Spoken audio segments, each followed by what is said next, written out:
देखिए, सिरसा में पहुँचे हैं तो बता के जाएँ, आए हैं तो बता के जाएँ कि 9 साल में हरियाणा को केंद्र से कोई भी एक प्रोजेक्ट क्यों नहीं मिला।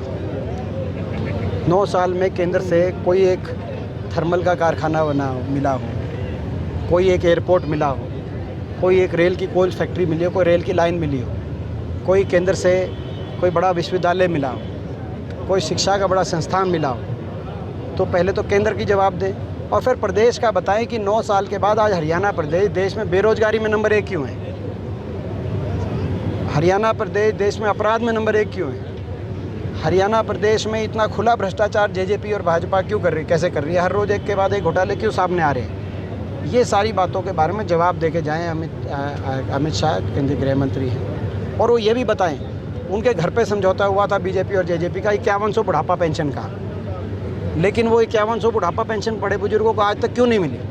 इतना बड़ा विश्वासघात हरियाणा के बड़े बुजुर्गों के साथ क्यों हुआ। इन सारी बातों का वो जवाब दे के जाएँ।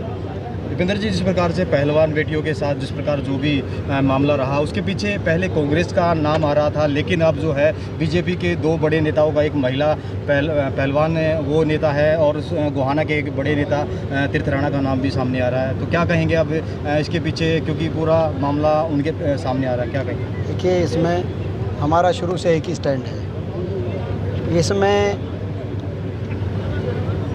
बेटियों को न्याय मिले, मुद्दा न्याय दिलाने का है।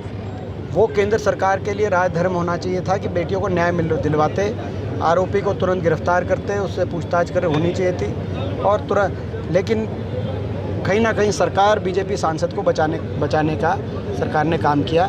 एफआईआर तक भी सुप्रीम कोर्ट के कहने पे ही एफआईआर हुई। उसके बाद इतना लंबा समय दिया गया और इसीलिए होता है अरेस्ट कि भाई किसी ना किसी जो है उसको ना गवाह को इन्फ्लुएंस ना किया जाए, किसी जो है अपना कोई विक्टिम को वो ना किया जाए। लेकिन अब आरोप लग रहे हैं कि जो एक जिनके एक तरफ से एफआईआर थी उनको प्रभावित करने के प्रयास किए गए इस तरीके से।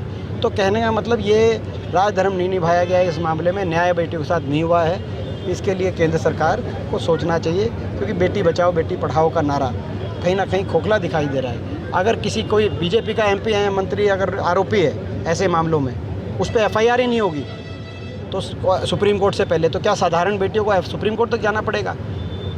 ये तो हमारे देश की रेसलर्स थी, उनको भी कपिल सिब्बल और ऐसे वकील मिले।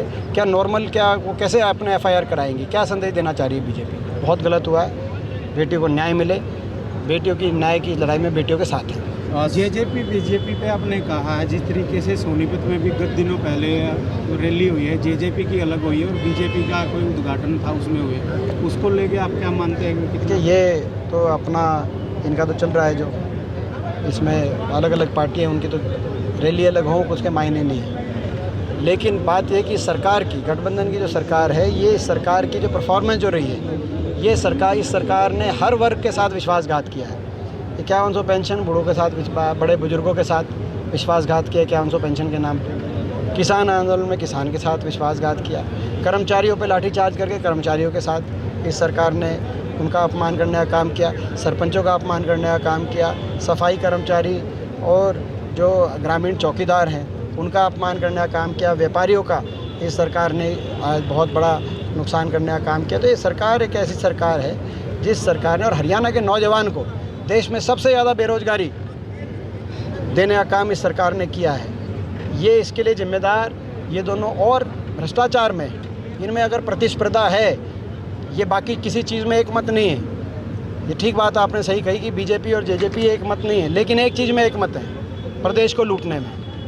उसमें एक का रिकॉर्ड दूसरा तोड़ता है। एक दिन मुख्यमंत्री जी के कार्यालय के इनके ओएसडी के कांड निकलते हैं कि ये भ्रष्टाचार में ये ज़मीन का घोटाला करके, तो अगले दिन जेजेपी के ये निकलते हैं कि भाई शराब घोटाले में ये कांड करके। तो ये खुली छूट मिल गई एक दूसरे को।